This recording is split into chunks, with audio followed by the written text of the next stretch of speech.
साल 1570 में वेनिस और टर्की के दरमियान जंग हुई, जिसमें वेनिस बुरी तरह हारा और अपने मुल्क का ज्यादा हिस्सा खो बैठा। अब वेनिस की इकोनॉमी बुरी तरह गिरती चली गई। सब परेशान थे कि कैसे वेनिस दुनिया पर कायम रह सकेगा।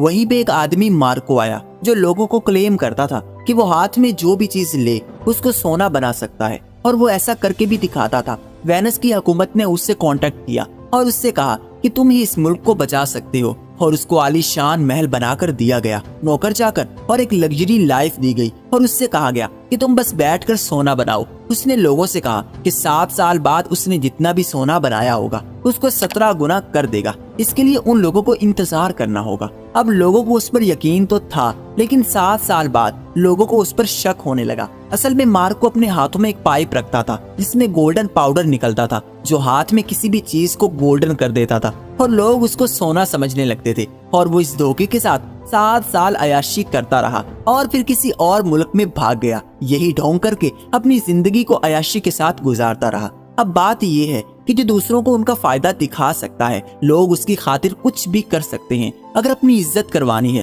तो इज्जत मांगने के बजाय लोगों को उनका फायदा दिखाओ। ऑफिस हो, जॉब हो, रिलेशन हो, किसी को इम्प्रेस करना हो, बस लोगों को ये बताओ कि आपके कनेक्शन से उनको कितना बेनिफिट हो सकता है, और लोगों को अपने ऊपर डिपेंड कर लो। यानी learn to keep people dependent on you.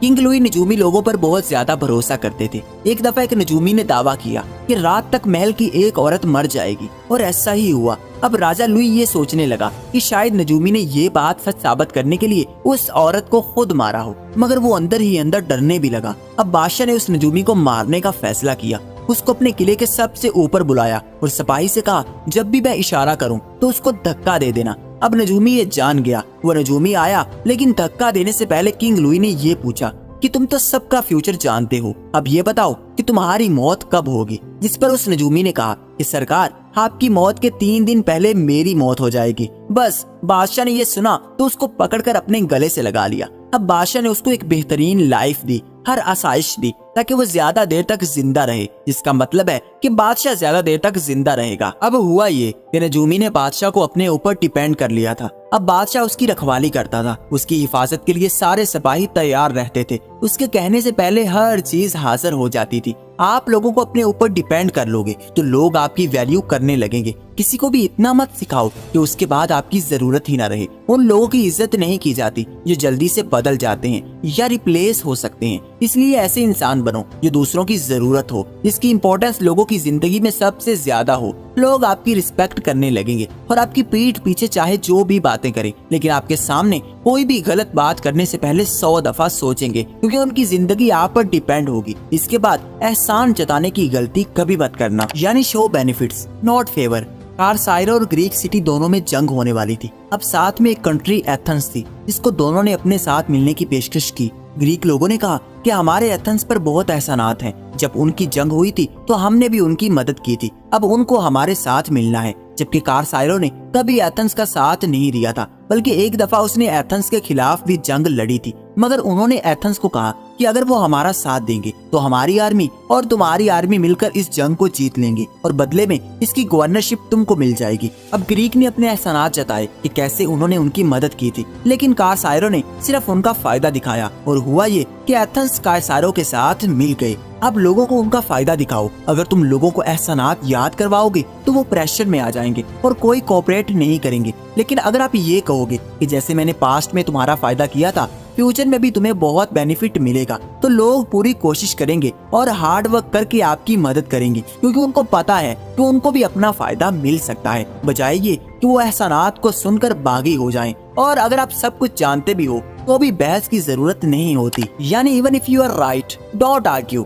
Victor Lustig दुनिया का सबसे बड़ा धोखेबाज था। उसने एक बार एफल टावर को भी बेच डाला था। उसने यूरोप में बहुत सारे लोगों से स्कैम किया था। उसने एक मशीन बनाई थी जो कि नोट छाप सकती थी, जिसको $10,000 में बेचता था। अब वो मशीन लाखों लोगों ने खरीदी, जिसमें एक मिस्टर काउंटी भी थे। जब वो मशीन खरीद कर घर लेकर गए तो मशीन काम ही नहीं कर रही थी, जिस पर उसको बहुत ज्यादा गुस्सा आया। उसने लुस्टिग का घर ढूंढा और उससे मिलने चला गया। अब जैसे ही लुस्टिग ने दरवाजा खोला तो आगे काउंटी बंदूक लेकर खड़ा था और कहा कि तुमने मेरे साथ धोखा किया है, मुझे खराब मशीन देकर मुझको लूटा है।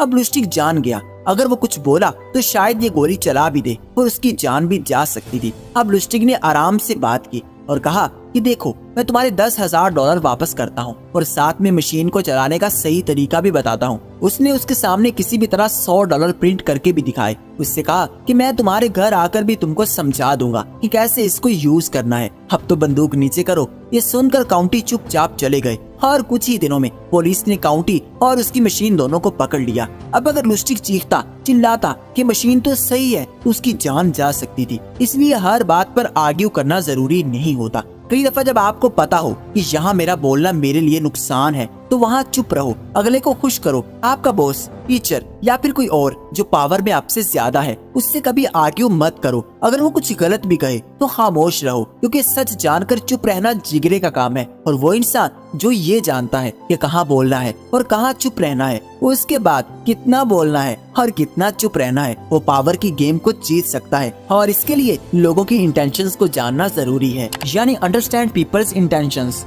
बाइबल में एक वाक्या है कि बादशाह के पास 2 औरतें आईं जिनके पास एक बच्चा था। अब एक औरत कहती थी कि ये बच्चा मेरा है, इसका बच्चा पैदा होते ही मर गया था, मगर दूसरी मुसलसल इनकार कर रही थी। अब बादशाह ने कहा कि इसका फैसला मेरी तलवार करेगी। मैं इस बच्चे को 2 हिस्सों में काट दूंगा, आधा तुम रख लेना और आधा तुम। जिस पर पहली औरत जो उसकी रियल मदर थी वो रोई और चीखी कि ऐसा मत करें, मैं अपने बच्चे को मरता नहीं देख सकती, हो सके तो मेरा बच्चा ये रख ले मगर इसको मारे मत। मगर दूसरी औरत बिल्कुल खामोश थी, उसका ना तो फायदा था और ना ही नुकसान, उसने कोई रिएक्ट ही नहीं किया, जिसका मतलब था कि वो झूठी थी। बादशाह जान गया कि पहली औरत ही उसकी असल माँ है, जबकि दूसरी औरत, उसकी खामोशी ने उसका असली चेहरा सबके सामने ला दिया। इस तरह अगर आप लोगों की इंटेंशंस को समझ गए तो आप उनको अपने लिए यूज कर सकते हो। फॉर एग्जाम्पल, अगर आपका कोई दोस्त है जो आपके साथ सिर्फ मतलब के लिए है, तो आप उसको मत बताओ कि आप जानते हो कि वो आपको यूज करने की इंटेंशंस रखता है, बल्कि उल्टा उसको यूज करो और उससे एक कदम आगे की सोचो। क्योंकि अगर आपको पावरफुल बनना है